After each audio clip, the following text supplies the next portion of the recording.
ሰማያዊና ጻድቅ እግዚአብሔር ሆይ ስለነበረን ደቂቃ ሁሉ በጌታ በኢየሱስ ክርስቶስ እናመሰግናለን። አሁን ደግሞ በፊትህ ቀርበናል። ዘላለም አምላክ ልዑል እግዚአብሔር ሆይ ዛሬ ምን ልትናገረን እንደወደድክ ዘላለም አምላክ ልዑል እግዚአብሔር አንተ ዝርዝሩን ታውቃለህ። ዘላለም አምላክ ልዑል እግዚአብሔር እኛ ግን ምን እንድንሰማ አናውቅ። አንድ ነገር ግን እናውቃለን። አንተ የሕይወት ቃል አለ፣ የሚሰራ ቃል አለ፣ የሚያሻግር ቃል አለ፣ ሰው የሚያደርግ ቃል አለ።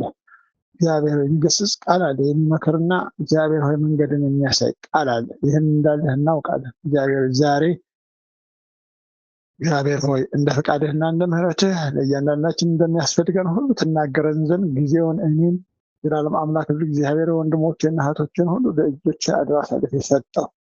ደምና ስጋ እግዚአብሔር ሀሳብን ሊገልጹ አይችሉም። እግዚአብሔር አንተ ግን ሀሳብ እንድትገልጥ መንፈስ ቅዱስ ለአንተ ብቻ እንፈቅዳለን። በኢየሱስ ክርስቶስ ስም ቃሉን አንተ ምራ፣ ተናገረን፣ ለልባችንም አኑርልን። በኢየሱስ ክርስቶስ ዛሬ በጋራ ልናይ የፈለኩት ስለ እረኝነት ነው። መሪ ቃላችን ምንድን ነው የሚለው? እግዚአብሔር እረኛዬ ነው የሚያሳጣኝም የለም። መዝሙር 23:1 ያለ ቃል ነው። መሪ ቃል እግዚአብሔር እረኛዬ ነው የሚያሳጣኝም የለም ይላል። እረኛን ካነሳን በደንብ አይተን እንድናልፍ ይፈልጋል። በዚህ 10 ደቂቃና 20 ደቂቃ ውስጥ ማለት ነው። እረኛ ሲጀምር መጀመሪያ እረኛ ማለት መንጋን የሚጠብቅ የእውነት ጠባቂ ወይም ደግሞ በእውነት ለመጠበቅ ለማገልገል ለመቁጠር ወይም ደግሞ ጤናን ለማየት የተሰማራ ሰው ነው። በጎችን እንዲያሰማራ እንዲጠብቅ የተሰማራ ሰው ማለት ነው እረኛ። ይህ ማለት እረኛ የሚያደርጋቸው ነገሮች ምንድን ነው? አንደኛ በእውነት ነው የሚጠብቀው፣ ለማገልገል ነው የሚጠብቀው፣ ለመቁጠር ነው የሚጠብቀው፣ ከጠላት ለመከላከል ነው የሚጠብቀው፣ ፍላጎትን ለማሟላት ለማሰማራት፣ የሚበሉትን ለማመቻቸት፣ የሚመች ስፍራ ላይ ለማሰማራት የተዘጋጀ ሰው ምን ይባላል? እረኛ ይባላል። መልካም እረኛ እና ሰነፍ እረኛ አለ። ነገራችን ላይ እረኛ ሁሉ አንድ አይነት አይደለም። መልካም እረኛ አለ ማለት ጎበዝ በጎቹን በተሻለ አካባቢ የሚያሰማራ፣ ይቅርታ፣ የሚገጡትን የሚያመቻች፣ የሚጠጡትን ታሳቢ አድርጎ የሚያሰማራ፣ ሌላ የሚጎዳቸው ነገር በሌለበት ወይም ደግሞ ከሚጎዳቸው ነገር ለመጠበቅ የሚሰማራ ማለት ከአውሬ፣ ከገደል፣ ከጋሬጣ ከመሳሰሉት ሁሉ የሚጠብቅ እንዳይጎዱ የሚጠብቅ ማለት ነው። ጥንቃቄ አድርጎ ስምሪት የሚሰጥ እረኛ ይሄ ጥሩ እረኛ ነው። እረኛ የበጎቹን ቁጥር ያውቃል፣ የአቋም ሁኔታ ያያል፣ ያስተውላል፣ ባህሪያቸውን ለይቶ ያውቃል፣ ያረገዙ ያላረገዙ ይከታተላል፣ ሲወልዱ ከስር ከስር ይቀበላል፣ ይከታተላል፣ ይንከባከባል። ማታ ወደ ጋጣቸው ሲመልሳቸው ደግሞ ወዳቸውን ያያል፣ መጥገባቸውን አለመጥገባቸውን ሁሉ ቼክ ያደርጋል እና ያስተውላል ወዘተርፈ እና መልካም እረኛ ብዙ ነገር ነው የሚያደርገው። እንደው ሰዓት ለመቆጠብ የእረኝነት ባህሪ ብዙ ነው እና ሰነፍ እረኛ ግን የዚህ ተቃራኒ፣ ለመንጋው ምንም ግድ የለውም። ምናምን ያገኛቸው መልካም ስራ ላይ የሆኑ አይሆኑ ደንታው አይደለም። የእግዚአብሔር ቃል እነዛ ምን ይላቸዋል? መልካም እረኛ ላይ አይተናል። ስለ ሰነፍ እረኛ ደግሞ ምን ይላል? መንጋውን ለሚተው ለምናምን እረኛ ወዮለት። ሰይፍ በክንዱና በቀኝ ዓይኑ ላይ ይሆናል፣ ክንዱም አጥብቃ ትደርቃለች፣ ቀኝ ዓይኑም ፈጽሞ ትጨልማለች ይላል ዘካርያስ 11:17 ላይ። እረኛ ያልሆነው በጎቹንም የእርሱ ያልሆነ ሙያተኛ ግን ተኩላ ሲመጣ ባየ ጊዜ በጎቹን ትቶ ይሸሻል፣ ተኩላም ይነጥቃቸዋል፣ በጎቹንም ይበትናቸዋል። ዮሐንስ 10:12 ጌታ ኢየሱስ ክርስቶስ የተናገረው ቃል ነው። ይህ እረኛ ስለ መንጋ ምንም አይነት ደንታ የማይሰጠው፣ የሚያሰማራው ለማብላት ሳይሆን ለጥበቃ በሚያመች ቦታ ነው። ለጥበቃ በቃ የሆነ ጉሮኖ ውስጥ ወደ ላይም ወደ ታችም እንዳይሄዱ እንዳይበተኑ ብሎ በጉሮኖ ውስጥ ይከታቸዋል። ለእሱ ለቁጥጥር እንዲያመች ለእርሱ የሚመች ቦታ እሱ የሆነ ገዢ መሬት ላይ ሆኖ በጎችን ግታች አስቀምጦ የሚበላ ኖራቸው አልኖራቸው ግድ የለውም። ሰነፍ እረኛ እርሱ ትኩረቱ ቁጥር ላይ ብቻ ነው። ለምን ቀጣሪው ወይም ደግሞ የላከው ወይም ደግሞ እንዲጠብቅ ያሰማራው ሰው እንዳይቆጣው ባለዕዳ እንዳይሆን ብቻ ቁጥር ላይ ነው የሚያተኮረው። ሁሉ ሆኖ ከመንጋ መካከል ተኩላ መበላታቸው ራሱ አይጸጸትም። ተኩላ ተበሎ አይጸጸት። ሰነፍ እረኛ ነው። ሌላው በጎችንም ባህሪ ስናይ በግ ራሱ ጥሩና መጥፎ አለው። በነገራችን ላይ አንዳንድ እረኛ ጥሩ በግ ይገጥመዋል። ምንም ንጹህ የሆነ በግ ማይሸሽ በግ ተሰማራበት ላይ ዝም ብሎ የሚግጥ እዛው ላይ በጨዋ የሚሰማራ በግ አለ። አንዳንዱ እረኛ ደግሞ ምን ይገጥመዋል?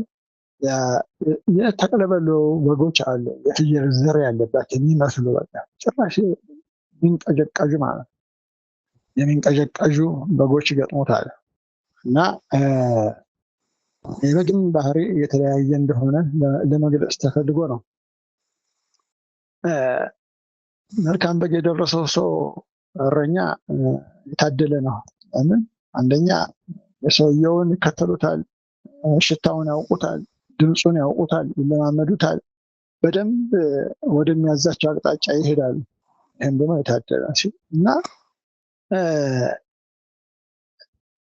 እረኛ እንግዲህ ወደ እንትኑ ስንመጣ ወደ ፍሬ ሀሳቡ ወደ ዛሬ ቃል ስንመጣ እረኛ ማለት ነፍሱን ስለ በጎቹ አሳልፎ መስጠት ማለት ነው። አንድ ሞዴል አድርጌ የሚያስኩት ዳዊትን ነው። ዳዊት በልጅነቱ ስለ በጎች ተዋድቋል። ከአውሬ ጋር ተጋጥሟል፣ ተጣልቷል። አውሬ ጋር እስከሚቦጫጭቅ ድረስ ስለ በጎች ይጋደል ነበር። ዳዊት ለካ ያን ጊዜ በረኝነት ያለማመደው የነበረው እግዚአብሔር አፓራተስ ወይም ደግሞ እያለማመደው ነበር ማለት ነው። ምክንያቱም ለምን ብትሉ በኋላ ወደ ንግስናው እስከሚመጣ ወይ እስከ እርጅናው ድረስ ባዮግራፊን ስንወስደው ዳዊት መልካም እረኛ እንደሆነ ከሰው ነው የምንወስደው። ጌታ ኢየሱስ ክርስቶስ ቀጥሎ ከሰው ሞዴል ማንን ጥራ ብትሉኝ ዳዊትን ነው የምጠራው በረኝነት ማለት እና ለበጎቹ እረኛ እንደነበረ ሁሉ ለሕዝቡ እረኛ ነበር። መልካም ማለት እንደተዋደቀ እንዴት ሩህሩህ እንደሆነ ዳዊትን እናውቃለን። ጌታ በምንም መንገድ የሚያለማምደን ለሰው እረኝነት ነው፣ ለሰው ነው። አንዳንዳችን እስከ ሽምግልናችን የተሰጠን አደራ በእጃችን የተሰጠን አደራ ቢኖር እረኝነት ነው። ስለ ሰው ግድ ሊለን ያስፈልጋል። ሁሉ ጊዜ የሚናገር ስለ ወንጌል፣ ስለ ሰው፣ ስለ ነፍሳት የመጡ ነፍሳት እንዴት መሰማራት እንዳለባቸው ማወቅና መሰማራት እንዳለብን እግዚአብሔር ቃል ይናገራል። መልካም እረኛ ዳዊትን ሞዴል እንዲካየነ መልካም ጌታ ኢየሱስ ክርስቶስ ምን ብሏል? መልካም እረኛ እኔ ነኝ አለ። ደግሞ ከዳዊት በላይ ወይም ደግሞ በዚህ ምድር ሲመላለስ ሳለ ፍጹም ሰው ሆኖ በዚህ ምድር በተመላለሰ ጊዜ ጌታ ኢየሱስ ክርስቶስ ምን አለ? መልካም እረኛ እኔ ነኝ። መልካም እረኛ ነፍሱን ስለ በጎቹ ያኖራል። ዮሐንስ 10:11 ላይ ማለት በቃ ነፍሱን ስለ በጎቹ የሚያኖር ዳዊት ልምምድ እንደዚህ ነበረ። አለመሞቱ አይደለም፣ ድል ማድረጉ አይደለም፣ አንበሳ መውጫጨቁ አይደለም።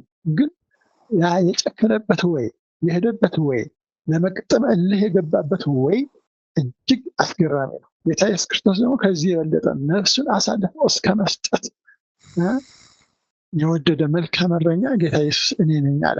አስቀድሞ ምን ተብሏል? አስቀድሞ በነቢያት ምን ተብሏል? መንጋውን እንደረኛ ጠቦቶችን በክንዱ ሰብስቦ በብብቱ ይሸከማል፣ የሚጠቡትንም በቀስታ ይመራል። ኢሳይያስ 40:11 ላይ ያደቃል።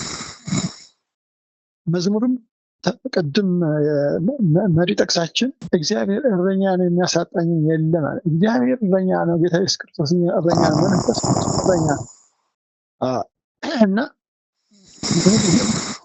እረኛ ስለ በጎቹ ግድ የሚለው ነው። እስከ ሞት ድረስ ራሱን ያዘጋጀ ማለት ነው እረኛ ማለት። እድለኛ በግ ደግሞ መልካም እረኛ ይገጥመዋል። ቅድም ምንድነው እረኛ እድለኛ የሆነ እረኛ መልካም በግ ይደርሰዋል እንደተባለ ሁሉ አሁንም እድለኛ የሆነ በግ ደግሞ መልካም እረኛ ይገጥመዋል። እኛ መልካም እድላችን መልካም እረኛ እንዲደርሰን ሆኗል። የእኛ መልካም እድል ነው የደረሰን መልካም እድል ነው። ምክንያቱም እረኛችን ኢየሱስ ክርስቶስ እስከ ሞት ድረስ ራሱን አሳልፎ የሰጠ እረኛችን ጌታ ኢየሱስ ክርስቶስ ስለኛ ጽዋውን የጠጣ ጌታ ኢየሱስ ክርስቶስ ስለኛ መስቀል ላይ ራሱን ጠቦቶችንም በክንዱ ሰብስቦ በብብቱ ይሸከማል። የኛ ጌታ ይሄ ቀድሞ ተነግሮለታል። እውነተኛ እረኛ አለን፣ እርሱም ኢየሱስ ክርስቶስ እስከ ሞት ድረስ የመራን እረኛ። እናስ ዛሬ ቤተክርስቲያን ይህን ተልእኮ የእረኝነት ሚናዋን እየተወጣች ነው? ጥያቄ ምልክት ነው ማለት ነው። ፓስተሮች፣ ቄሶች፣ ወንጌላውያን፣ መጋቢዎች፣ አስተማሪዎች እኛ እንዴት በስራችን የምናስተዳድራቸውን ነፍሳት እያስተዳደርን እንዴት እየመራን ነው? በተሰማራንበት ሁሉ መንጋውን እንዴት እየመራን እንገኛለን? ቤተሰብ እንዴት እየመራን እንገኛለን? በእጃችን ያለች ነፍስ እንዴት እየመራናት እንገኛለን? ሲመቸን ነው? ዋጋ ከፍለን ነው? ወይስ ሳይመቸን ትተናቸው የምንሄድ? መከራ በመጣ ጊዜ፣ ጭንቅ በመጣ ጊዜ፣ ጥያቄ በበዛ ጊዜ፣ ችግር በበዛ ጊዜ ትተን ነው የምንሄደው? ወይስ እስከ መጨረሻው እንከታተላለን? እረኝነታችን እስከ መጨረሻው ነው። በነገራችን ላይ እኔ ተዘጋጅቼ የነበረው ስለ ደሙ ነበር። ስለ ደሙ እንድንነጋገር በጣም ውስጤ ይቀጣጠል ነበርና ለካ በልቤ ዝም ብሎ ሀሳብ ነው፣ ጊዜው አልነበረም እና ወደዚህ አመጣኝ። ለምን እንደሆነ አላውቅም። እና ዛሬ ትኩረታችን በሰው ቁጥር ላይ ሳይሆን፣ ምክንያቱም ቤተክርስቲያን አሁን እየተወጣች አይደለችም የምንልበት ምክንያት ትኩረቷ ቁጥር ላይ ነው፣ አባላት ላይ ነው፣ አስራት ላይ ነው፣ ሀብቱ ላይ ነው፣ ቁመናው ላይ ነው፣ ውበቱ ላይ ነው። ቤተሰብ አለው የለም ወይ፣ መኪና አለው የለም ወይ ነው። ዛሬ በጎች የሚቆጠሩ በዚህ ነው። ዛሬ በጎች የሰቡ በጎች በጣም ይፈልጋሉ። የከሱ በጎች ዛሬ አይፈለጉም። ደግሞ የተገኙ በጎችን በሚገባ አይመገቡም። ትኩረት የታጣበት ዘመን ቢኖር አሁን ነው። በጎች እንደልባቸው የሚሆንበት ዘመን ቢኖር አሁን ነው። በጎች እንደፈለጉ ወይም ደግሞ እንደዛ ሰነፍ እረኛ ጉሮኖ ውስጥ በቃ ለቁጥር ብቻ ለአቆጣጠር እንዲመች ብቻ ጉሮኖ ውስጥ ምን ማለት ነው? ቸርች ውስጥ አጉረህ ቸርች ውስጥ ህዝብን አከማችተህ ስለ ህዝቡ ደንታ አለመስጠት፣ ስለ ህዝቡ ሸክም አለመኖር ማለት በጣም ከባድ ስህተትና በደል ነው። ቤተክርስቲያን አሁን ይህን እያደረገ እያንዳንዳችን ምን ይሰማናል? ስለዚህ ተጨንቆ የጠየቀን ሰው እንዴት ነው ኢንተርቴይን እያደረግህ ያለው? ወይም ደግሞ እያስተናገድክ ያለው እንዴት ነው? እያስተናገድሽ ያለሽ እንዴት ነው? በእጅሽ የተሰጠች ነፍስ ምን እያደረግሻት? ምን እየረዳህ ነው? በጉሮ ነው ለቁጥር ያክል እዛው አስቀምጠናል። እና እኛ ሞዴላችን ዳዊት ነው። ሞዴላችን ኢየሱስ ክርስቶስ በኋላ ሞዴላችን በቃ ለህዝብ የሚዋደቅ ሰው ነው። ለኛ ሞዴላችን ለህዝብ ደህንነት፣ ለህይወታቸው ደህንነት የሚያዝን፣ ወንድሙ ሲወድቅ የሚያዝን፣ ወደኋላ ባክ ሲያደርግ የሚያዝን፣ ሲጠፋ የሚያዝን እረኝነት ማለት ይሆን። ሌላ ምንም ሳይንስ የለውም። ወንድም አለ የለም ነው። ፊቱን ስታየው እንዴት ነው? ተቋጥሯል፣ ተፈቷል። ፊቷን ስታያት ተከፍታለች፣ አልተከፋችም። ቋንቋ፣ ንግግሯ፣ ልቧ ላይ የሚወጣው ድምፅ ምንድን ነው? እንዴት ነው? አዝናለች ወይስ ደስ ብሏታል? አዝኗል ወይስ ደስ ብሎታል የሚለውን በከታተል ሌላ እኮ ሳይንስ የለውም። ይህን ለማድረግ ግን ተኝተናል፣ ከራሴ ጭምር ነው። ለሰዎች ለህዝቦች ግድ አለመኖር፣ እግዚአብሔር የተዋጣለት እረኛ እንድንሆን፣ ለህዝብ ግድ እንዲኖረን፣ ለመንጋው ግድ እንዲኖረን እግዚአብሔር ይርዳን። ከዚህ ከደነደነ ማንነታችን እግዚአብሔር ይፈውሰን። ዛሬ እኔ እረኛ አይደለሁም ብለን ብንልበት ዘመን አይደለም። ሁላችንም ካህናት ነን፣ ሁላችንም እረኞች ነን፣ ሁላችንም መሪዎች ነን፣ ሁላችንም ይመለከተናል፣ ሁላችንም ስለ እግዚአብሔር ህዝብ ግድ ይለናል። ስለዚህ ማንም ከዚህ ኃላፊነት አያመልጥ። ማንም ከዚህ ኃላፊነት አያመልጥ ራሴ ጭምር ማለት። ስለዚህ ስለ መንጋው ግድ እንዲለን እግዚአብሔር ፈልጓል። ለምን? ትኩረቱ ህዝቡ ላይ ነው።